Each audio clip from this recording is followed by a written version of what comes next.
नमस्कार दोस्तों, हमारी आज की कहानी है ऐसा क्या हुआ कि बात तालाक तक पहुंच गई। आज अंजलि के आंखों में आंसू थे और उसके पति के चेहरे पर मायूसी।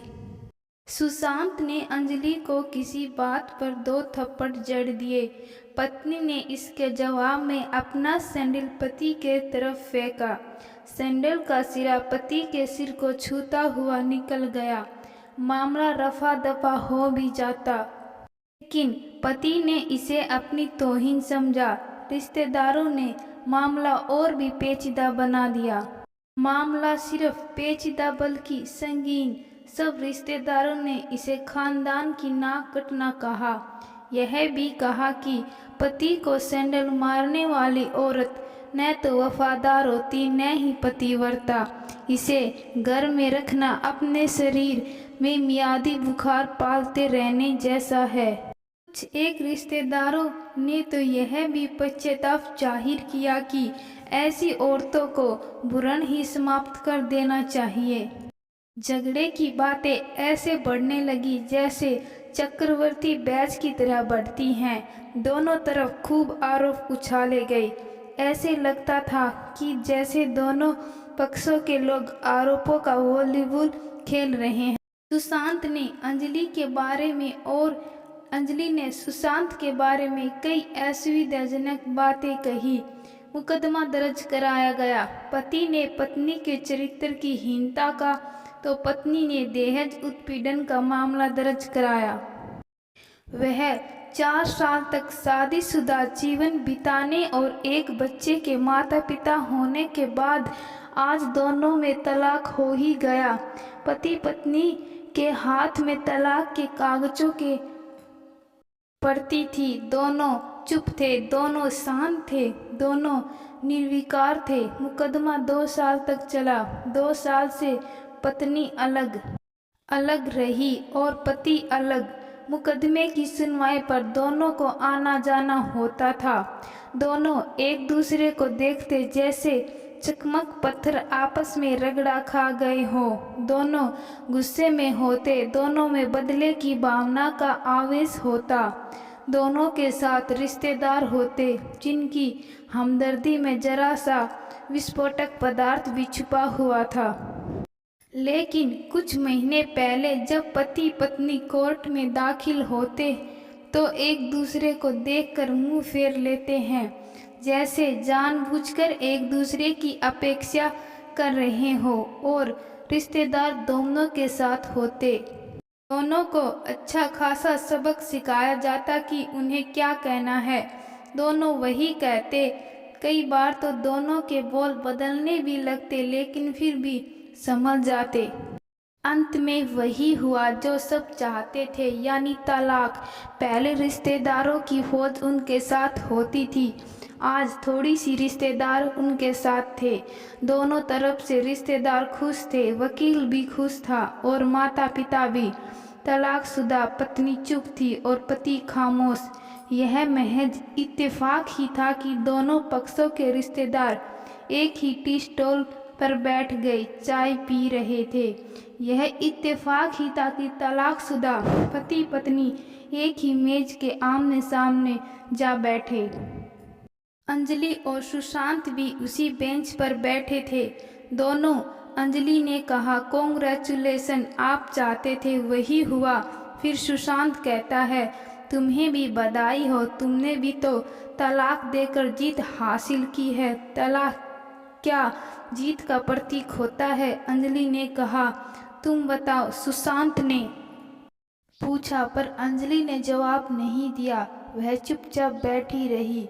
फिर बोली, तुमने मुझे चरित्रहीन क्यों कहा था? अंजलि बोलती है कि अच्छा हुआ तुम्हारा जो चरित्रहीन स्त्री से पीछा छूट गया। लेकिन सुशांत बोला, वह मेरी गलती थी, मुझे ऐसा नहीं करना चाहिए था। मैंने बहुत मानसिक तनाव झेला है, अंजलि ने कहा। सुशांत ने जब अंजलि को चरित्रहीन कहा तो अंजलि के मन की आत्मा और लहू लुहान जल रहा था। कोई भी स्त्री नहीं चाहती कि उसका पति उसे चरित्रहीन कहे। लेकिन सुशांत ने कहा, तुम बहुत उज्जवल हो, मुझे तुम्हारे बारे में ऐसी गंदी बात नहीं करनी चाहिए थी। मुझे बेहद अफसोस है। अंजलि चुपचाप रही। उसने एक बार सुशांत को देखा। कुछ पल चुप रहने के बाद सुशांत ने गहरी सांस ली। कहा, तुमने भी तो दहेज लोभी कहा था। अंजलि ने कहा, इसमें गलत क्या था? सुशांत की तरफ देखती हुई बोली और फिर चुप हो गई। मैं कोई और आरोप लगाती, लेकिन मैंने ऐसा नहीं किया। इतनी ही देर में चाय आ गई। अंजलि ने चाय उठाई। चाय जरा सी छलकी गर्म चाय अंजलि के हाथ पर गिरी। सी की आवाज़ निकली सुशांत के गले से। उसी क्षण ओए आवाज निकली। अंजलि ने सुशांत को देखा। सुशांत ने अंजलि को देखता ही जा रहा था और बोला, तुम्हारा कमर का दर्द कैसा है? ऐसा ही, कभी वो रोन तो कभी कॉम्बी फ्लेम। अंजलि ने अपनी बातें ख़त्म करनी शुरू करनी चाही, लेकिन सुशांत ने कहा, तुम एक्सरसाइज भी तो नहीं करती। तो अंजलि थोड़ी सी हंसने लगी। अंजलि ने सुशांत से पूछा, तुम्हारे अस्थमा की क्या कंडीशन है? तुम्हें फिर तो अटैक नहीं पड़े? सुशांत ने कहा, अस्थमा? डॉक्टर सूरी ने मेंटल स्ट्रेस कम करने को कहा है। अंजलि सुशांत को एकटक देखती ही जा रही थी, जैसे कि सुशांत के चेहरे छिपे हुए तनाव को पढ़ रही हो। अंजलि ने सुशांत के चेहरे से नज़र उठाई और पूछा, तुम्हारी सांस उखड़ी उखड़ी सी हैं? तो सुशांत ने कहा, आज मैं टेबलेट लेना भूल गया। सुशांत ने कहा, तुम्हें 4 लाख रुपए देने हैं और 6,000 रुपये महीना भी तो? अंजलि ने कहा, हाँ। लेकिन सुशांत ने कहा, मैं तुम्हारे नाम वसुंधरा फ्लैट कर देता हूँ। 4 लाख फिलहाल मेरे पास नहीं है। लेकिन अंजलि ने कहा, वसुंधरा वाले फ्लैट की कीमत तो 20 लाख रुपए है। मुझे सिर्फ 4 लाख चाहिए, क्योंकि बिटिया बड़ी हो गई, 100 खर्च होते हैं। सुशांत ने कहा, वह तो 6,000 रुपये महीने तुझे देते रहने हैं। तो अंजलि ने कहा, अगर तुम्हारे पास 4 लाख रुपए नहीं है तो मुझे मत देना। अंजलि के स्वरों में पुराने शब्दों वाली गरज थी। शांत उसका चेहरा देख रहा था। कितने सहज और कितनी सुंदर लग रही थी वो सामने बैठी अंजलि, जो कभी उसकी पत्नी हुआ करती थी। अंजलि सुशांत को देख रही थी और सोच रही थी कि कितना सरल स्वभाव का था सुशांत, जो कभी उसका पति हुआ करता था, इतना प्यार करता था उससे। एक बार हरिद्वार में जब मैं गंगा में स्नान कर रही थी तो मुझसे अचानक जंजीर छूट गई। फिर पागलों की तरह वह बचाने चला आया।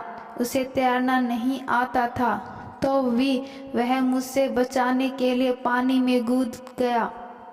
कितना अच्छा है, मैं ही खोट निकालती रही सुशांत में। शांत अंजलि को देखता रहा और सोचता रहा, कितना ध्यान रखती थी। एक बार मेरे को तेज बुखार हो गया था तो वह पूरी रात मेरे सर पर गीला कपड़ा लगाकर मेरे पास बैठी रही। एक पल भी उसने अपनी आंखें बंद नहीं की। दोनों चुपचाप बैठे थे, एक दूसरे को देख रहे थे। सुशांत बोला, मुझे एक बात कहनी है। अंजलि, कहो। सुशांत, डरता हूँ। अंजलि, डरो मत, हो सकता है तुम्हारी बात मेरे मन की बात हो। सुशांत नजरें झुकाते हुए, मैं तुम्हें अभी भी प्रेम करता हूँ। अंजलि शर्माते हुए, मैं भी। दोनों की आंखें आंसुओं से भर आई। तब सुशांत ने बोला, क्या हम दोनों जीवन में एक नया मोड़ नहीं दे सकते? हम फिर भी साथ रहने लगे, एक साथ पति पत्नी बनकर, बहुत अच्छे दोस्त बनकर। तब अंजलि बोली, पेपरों का क्या करें? शांत बोला, फाड़ देते हैं। तब अंजलि ने अपने हाथों से तलाक के कागज फाड़ दिए। दोनों उठ खड़े हुए, एक दूसरे के हाथ में हाथ डालकर मुस्कुराए। दोनों पक्षों के रिश्तेदार हैरान और परेशान थे। शांत ने अंजलि को गले लगाकर उसका सर चूम लिया और हाथ में हाथ डालकर घर की तरफ चल पड़े। कहानी विषय अक्सर हम देखते हैं कि पड़ोसियों और रिश्तेदारों के लगाने या चुगली करने पर ही अच्छे रिश्ते खत्म हो जाते हैं, चाहे वह पति पत्नी का हो या सास बहू का या किसी का भी हो सकता है। सत्य जाने बिना कोई भी फैसला ना ले। धन्यवाद।